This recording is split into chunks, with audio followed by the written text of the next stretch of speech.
আমি অসমক অসম কৰিম এইবাৰ 1.5 লাখ ল'ৰাক চাকৰি দিছো অহাবাৰ 3 লাখ ল'ৰা ছোৱালীক আমি চাকৰি দিম আমি অসমক অসম কৰিম এইবাৰ 1.5 লাখ পিতৃ মাতৃ হাঁহিছে অহাবাৰ মোৰ অসমত 3 লাখ পিতৃ মাতৃ হাঁহিব আমি সেইখন অসম নিৰ্মাণৰ বাবে নিজক আমি উৎসৰ্গা কৰিম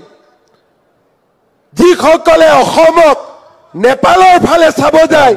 মই তেওঁলোকক কম অসমে নেপালৰ ফালে নাচায় অসমে কামাখ্যাৰ ফালে চাব শংকৰদেৱৰ ফালে চাব পৰামক্কাৰ ফালে চাব লাচিত বৰফুকনৰ ফালে চাব বাকিসকলৰ ডকুমেন্ট ভেৰিফিকেশ্যন মই তেওঁলোকক আকৌ এবাৰ বুঢ়া আঙুলি দেখুৱাইছো নেপাল কৰি চাওক যেতিয়ালৈকে মই অসমৰ মুখ্যমন্ত্ৰী আছো কাৰো সাহস নাই কোনেও কৰিব নোৱাৰে কাৰণ আমি বিশ্বাস কৰো মোৰ অসম প্ৰাগজ্যোতিষৰ কালৰ পৰাই জিলিকি আছিল আৰু এতিয়াও এই অসমখনে জিলিকি থাকিব নেপালে অহা 5 বছৰত অসমৰ পৰা শিকিব অহা 5 বছৰত নেপাল অসমত আহিব কেনেকৈ 25খন মেডিকেল কলেজ হ'ল কেনেকৈ কনকলতা বিশ্ববিদ্যালয় হ'ল কেনেকৈ টকা নিদিয়াকৈ হাজাৰ হাজাৰ ল'ৰা ছোৱালীয়ে চাকৰি পালে নেপাল অসমলৈ আহিব আৰু নেপালে ক'ব আমি নেপালত অসম সৃষ্টি কৰিম মই সেই দিনটোলৈকে ৰখিম যেতিয়া নেপালেও ক'ব যে এইখন নেপাল নেপাল হ'ব নালাগে অসম হ'ব লাগে য'ত টকা নিদিয়াকৈ চাকৰি পাব পাৰে আৰু সেইখন অসমৰ আমি পম খেদিম শিক্ষা ব্যৱস্থাই ইতিবাচক চিন্তাধাৰাই আৰু আমাৰ অসমক ভাল পোৱাই আমাৰ অসমক শ্ৰেষ্ঠতম ৰাজ্য কৰি নিৰ্মাণ কৰিব তাক মই বিশ্বাস কৰোঁ আৰু সেই ৰাস্তাত আজি আমি গৈ আছো বিকশিত অসমৰ সেনানী হিচাপে আপোনালোকেও এখন ইতিবাচক অসম ভাৰতৰ ভিতৰতে সৰ্বশ্ৰেষ্ঠ অসমৰ বাবে আপোনালোকেও নিজৰ নিজৰ বৰঙণি আগবঢ়াওক আজি দিনটোত মই তাকে কামনা কৰিম আজি আমি ইয়াতে বহুত আশা ভৰা মুখ দেখিছো শিক্ষামন্ত্ৰীক ধন্যবাদ জনাম NOISৰ কেছ ইটো লেঠা সিটো লেঠা 6 তাৰিখে মোক শিক্ষামন্ত্ৰীয়ে কৈছে যে 7 তাৰিখে ৰিজাল্ট দিম 9 তাৰিখে এপইন্টমেন্ট দিম মই কিয় ইমান সোনকালে দিব লাগে বোলে নহয় কেতিয়া আকৌ কোৰ্টৰ পৰা কি আহি যায় ঠিক নাই তাৰ মানে আপোনালোকৰ কাৰণে আপোনালোকৰ দেউতামাই যিমান চিন্তা কৰিছে শিক্ষা মন্ত্ৰীও তাতকৈ বেছি চিন্তা কৰিছে আমি নিকা নিযুক্তিৰ প্ৰক্ৰিয়াটো কিমান টান আপোনালোকে বুজি নাপাব বহুতে বুজি নাপায় কয় মেৰিটত পালো মেৰিটতে পাইছে মই ফেসবুকত কলো 6ত ৰিজাল্ট দিব শিক্ষা মন্ত্ৰীয়ে মোক ক'লে 6ত নিদিও মই কিয় নিদিয়ে মইতো কৈ দিলো বোলে নহয় 7ত ৰিজাল্ট দিম যদি মাজত দুদিন গ্যাপ থাকে কোৰ পৰা কি অৰ্ডাৰ আহি যায় ঠিক নাই গতিকে 7ত ৰিজাল্ট দিম আৰু 9ত এপইন্টমেন্ট দিম মই কলো আজি এয়াৰ শো আছে অসমত কেতিয়াও আগতে ইমান ডাঙৰ এয়াৰ শো আহা নাই 10 তাৰিখে দিও বোলে নহয় ৰাতি যেইটাতে বাজক আজিয়ে দি দিম আৰু শিক্ষকসকলে কালিয়ে জয়েন কৰি দিব ৰাতিপুৱাই কাম শেষ তাৰ মানে নিকা নিযুক্তিৰ কাৰণে কিমান পৰিকল্পনা কৰিব লাগে আপোনালোকে বুজি পাওক যেতিয়া মোৰ আজি মনত আছে 2012 চনত মই শিক্ষা মন্ত্ৰী আছিলো টেটত নিকা নিযুক্তি দিম উৎসাহেৰে মোৰ মন ভৰি আছিল নাম নকওঁ মুখ্যমন্ত্ৰীয়ে মোক মাতিলে এই কইনা ধৰা ঘৰটোলৈকে গলো মোক সুধিলে এইবোৰ কি কৰি আছা মই বোলো ছাৰ একো কৰা নাই নিযুক্তি দিম বোলে নহয় তোৰ বহুত কমপ্লেইন হৈছে কি কমপ্লেইন হৈছে বোলে দিল্লীৰ পৰা মাদানী আহিছে যে এনেকে নিযুক্তি হ'ব নোৱাৰে তো মই ক'লো আমিতো একো ভুল কৰা নাই আমি মেৰিটত নিযুক্তি দিছো হিন্দীও পাইছে মুছলমানেও পাইছে তাত মাদানীৰ কি কাম আছে তাতে মাদানী কৰ পৰা আহি পালে মোক নোৱাৰি মোৰ অফিচাৰ আছিলে এছএছৰ এগৰাকী এমডি এতিয়া অসম চৰকাৰৰ এডিশনাল চিফ সেক্ৰেটাৰী তেওঁক মাতিনি গালি গালাজ কৰিলে এপইন্টমেন্ট বন্ধ কৰিব লাগে মই বলো এই এপইন্টমেন্ট আজি ময়ো বন্ধ কৰিব নোৱাৰো কোনেও নোৱাৰে অসমত এতিয়া এক আন্দোলন হৈছে চাকৰি নামত আৰু টকা পইচা খোৱা নহব এই নিযুক্তি মুখ্যমন্ত্ৰী হৈ আমি পুলিচত লৈ গলো এসিএছত লৈ গলো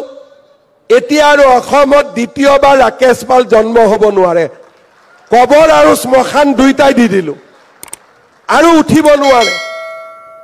ৰনোজ পেগুৱে এই নিকা ব্যৱস্থাটোক এটা পূৰ্ণাংগ ৰূপ দিবলৈ যোৱা কেইটামান দিনত বহুত পৰিশ্ৰম কৰিছে সকলোৱে ৰনোজ পেগু আৰু শিক্ষা বিভাগৰ কাৰণে এটা দীঘলীয়া হাত চাপৰি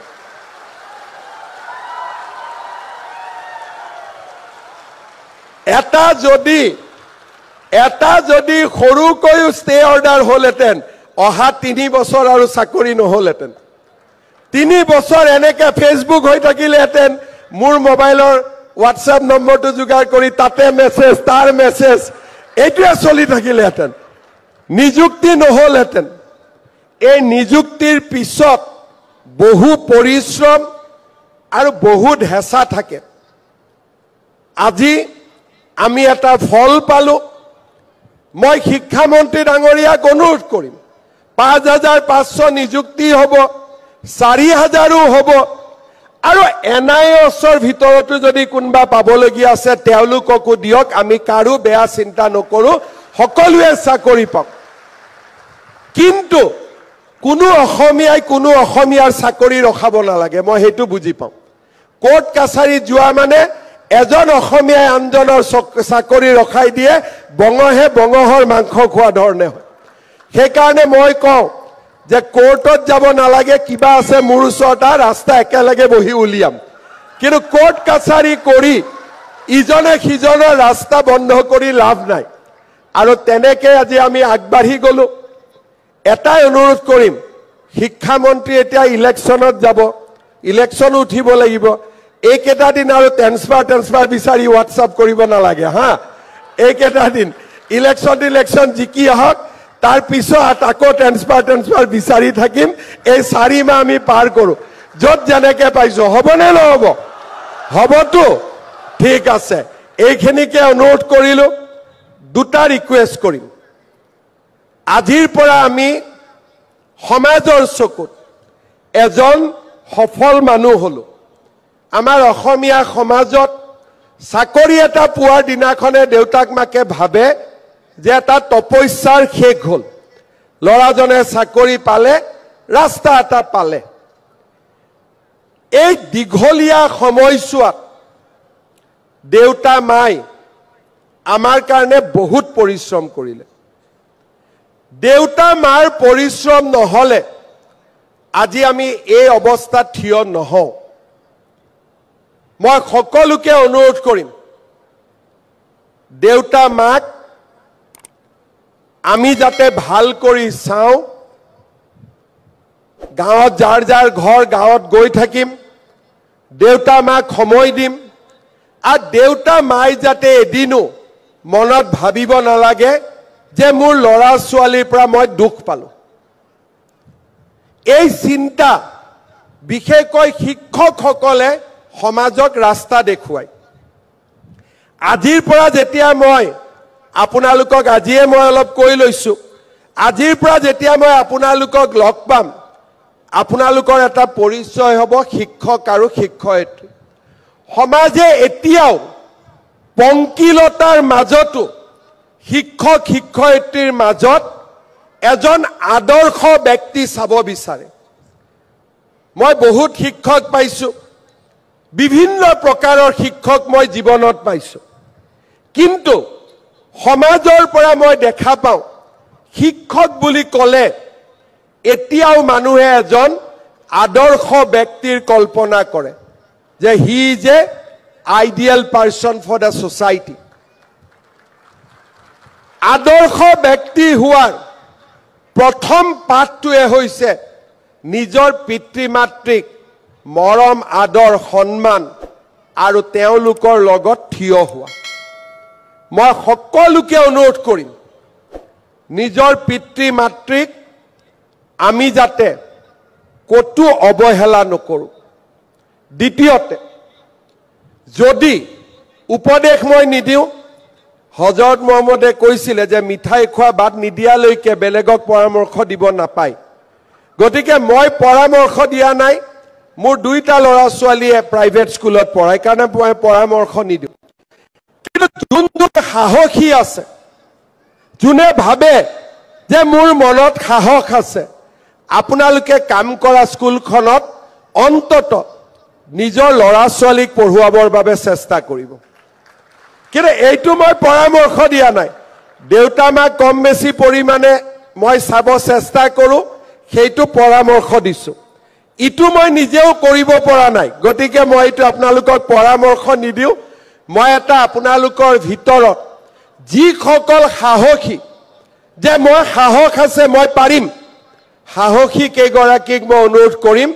যে নিজৰ ল'ৰা ছোৱালী কেইগৰাকীক নিজে পঢ়ুৱা স্কুলখনত দিবৰ বাবে চেষ্টা কৰক নহলে গাঁৱৰ মানুহবিলাকে ভাবে